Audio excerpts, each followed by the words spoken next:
Sekarang kita memasuki dalam pelajaran yang pertama, yaitu kalam dan yang berkaitan dengannya. Siap? Siap. Apa yang dimaksud dengan kalam? Lafaz yang murakab yang mufid dengan wazan. Soal kedua, lafaz apa yang menjadi unsur penyusun kalam? Kalimat-kalimat. Soal ketiga, apa itu kalimat?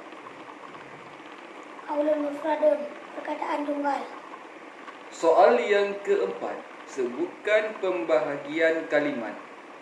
Bahagian kalimat ada 3, isim, fi'il, huruf. Sebutkan tanda-tanda isim. Tanda-tanda isim ada 4, kafat, tanwin, huruf kafat, dan alif lam. Sebutkan tanda-tanda fi'il. Kad, sin, sofa, ta, taknis yang sakin. Sebutkan tanda-tanda huruf. Tidak patut tanda isim dan tidak patut tanda fi'il.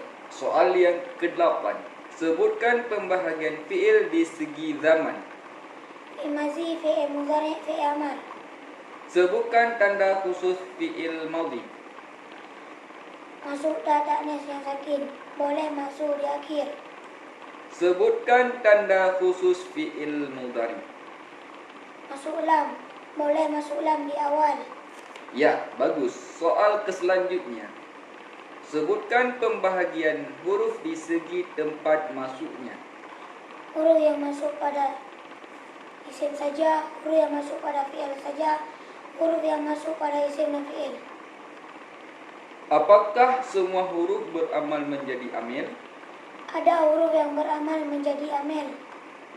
Ada huruf yang tidak beramal disebut atil.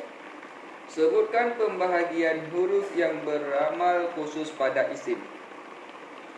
Huruf jar, huruf nasab isim rafa kabar, huruf rafa isim nasab kabar, huruf nasab isim saja. Sebutkan huruf-huruf yang beramal pada fi'il.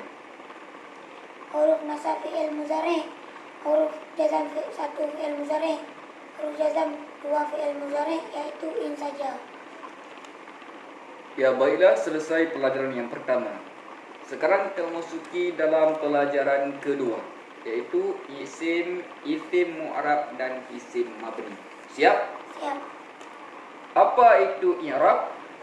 I'rab adalah perubahan akhir kalimat karena beda-beda amil yang memasukinya. Soal yang kedua, apa itu bina? Bina adalah tetap akhir kalimat walaupun beda-beda amil yang memasukinya. Soal yang ketiga, apa itu mu'rab?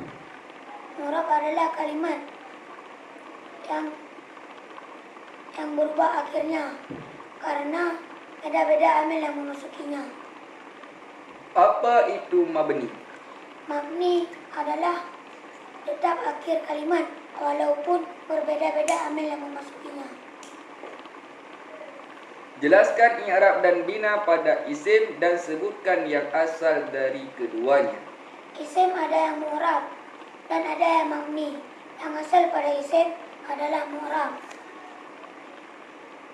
Jelaskan i'rab dan bina pada fi'il dan sebutkan yang asal dari keduanya. Fi'il ada yang mabni dan ada yang mu'rab. Yang asal pada fi'il adalah mabni.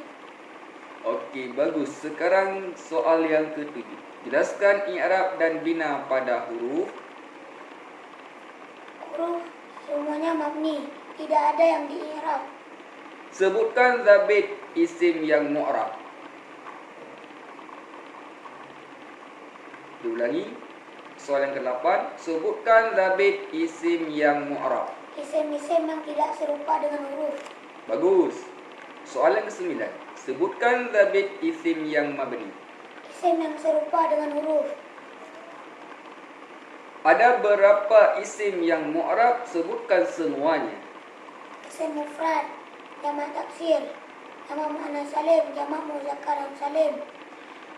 Isim maksur, isim mangkus, isim mudhaf kepada yang mutakallim, isim ghairu munsharif, isim yang 5, isim tasniyah. Sebutkan isim-isim yang mabni. Sebutkan 3 saja. Isim zamir, isim isyarah, isim mausul.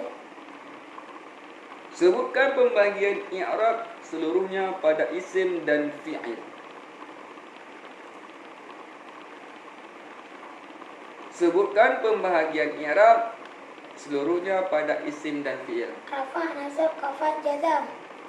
Sebutkan pembahagian i'rab pada isim saja. Rafa, nasab, khafad. Ana jenis jazam pada isim. Ya, bagus.